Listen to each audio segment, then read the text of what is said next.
The thing about our weight is that it fluctuates a great deal from day to day for so many reasons, especially women, even more so. Men, yes, your weight fluctuates, but women, we're retaining water for one reason or another. Our weights go up and down. We have a several pound swing of weight from day to day. It can go up and down a lot.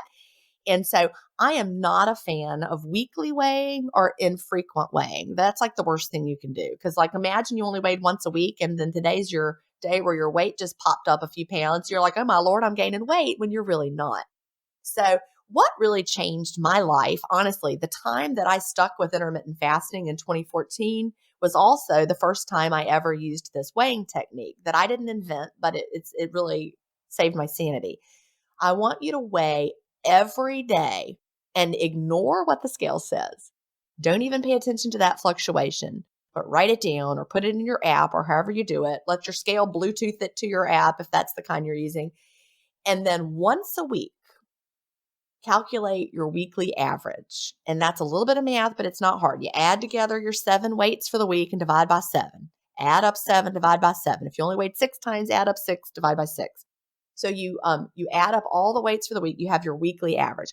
Only compare your weekly averages from week to week. And I also talk about this in Fast, Feast, Repeat, and I share my data. And I did my weekly averaging on Fridays.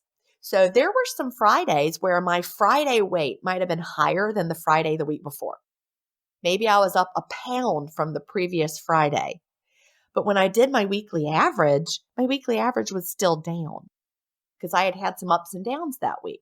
So when you know what your trend is doing, you don't get as discouraged. Because if that trend is going down week after week, if your weekly average is going down, you know you're losing weight and you can ignore the fluctuations. It's the people who get caught up in the fluctuations that are more likely to quit because they're like, well, this Friday, my weight's up a pound. This isn't even working. I give up. But when really your weekly average was down and you just didn't see it because it's hidden in those fluctuations. Now, there are apps that do that for you for people who would rather do it that way.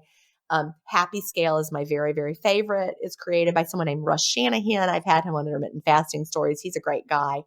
But Happy Scale shows you your overall trend. And you can see what your trend is doing. That is the number one most important thing.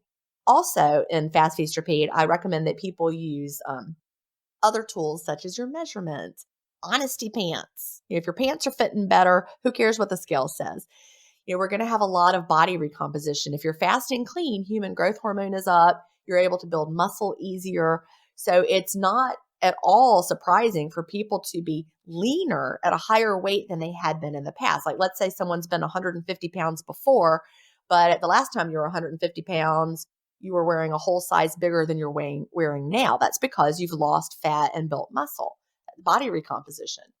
Also, progress photos are amazing. I have a set of progress photos shared or saved that someone shared in my Facebook community years ago. And her body changes were so dramatic. It looked like she'd lost like 30 pounds or more. But on the scale, she had only lost 1 pound because she had lost a lot of fat and built a lot of muscle. She looked like a different person. 1 pound difference on the scale. So if you're only using the scale, it could possibly be lying to you. So